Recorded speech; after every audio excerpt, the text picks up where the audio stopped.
Born to a pastor and a woman considered too young by many generational standards, my life was never really simple. I've lived in 7 different states in 36 different houses. I've never lived the same spot for more than 2.5 years of my life, and Arizona is no exception. This is my 2nd year here, and I leave in June to Texas. Being a pastor's kid growing up is quite the interesting thing. Everything you do is a direct reflection on your parents and how you were raised. And in the church, many times it seems is how the faith is.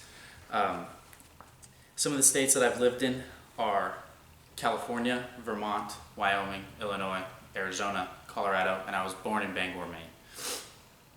I'm studying kinesiology, but it has absolutely nothing to do with what I want to do in this life. It's the only thing I thought I could study and not fail out of college because I do not enjoy school. I have had the opportunity to speak at a couple conferences relating Christianity to sports, Fellowship of Christian Athletes, and that is more so what I want to do with my life. It's kind of funny, I'm feeling nervous up here speaking in front of you guys because you guys are my peers. I've had the opportunity to speak in front of a couple thousand people, but they were all younger, so it's different when I'm looking someone in the eye that is equivalent to me.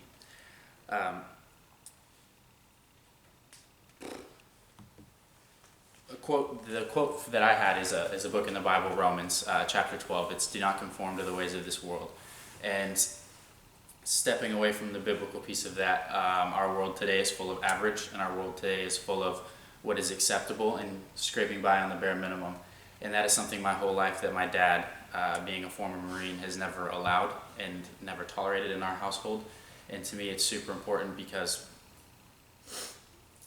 if you don't have the time to do it correctly the first time, then how are you going to have the time to do it again, the second, the third, the fourth?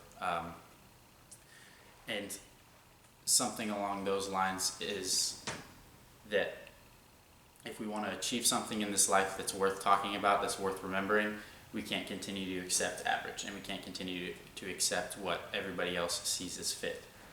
A positive attribute about myself is I consider myself to be fiercely loyal to those who I trust and whom I love. I'll take a bullet for my friends that are close to my heart, and that has been something that I have gotten from my mom, and has sometimes gotten me into trouble and gotten her into trouble. When someone messes with my friends or my family, I go into attack mode, sort of, and I'm not above withholding anything from doing whatever it takes to make my point clear that it is not okay that you mess with my people. My name is J.D. Wadley. Thanks for coming to my TED Talk.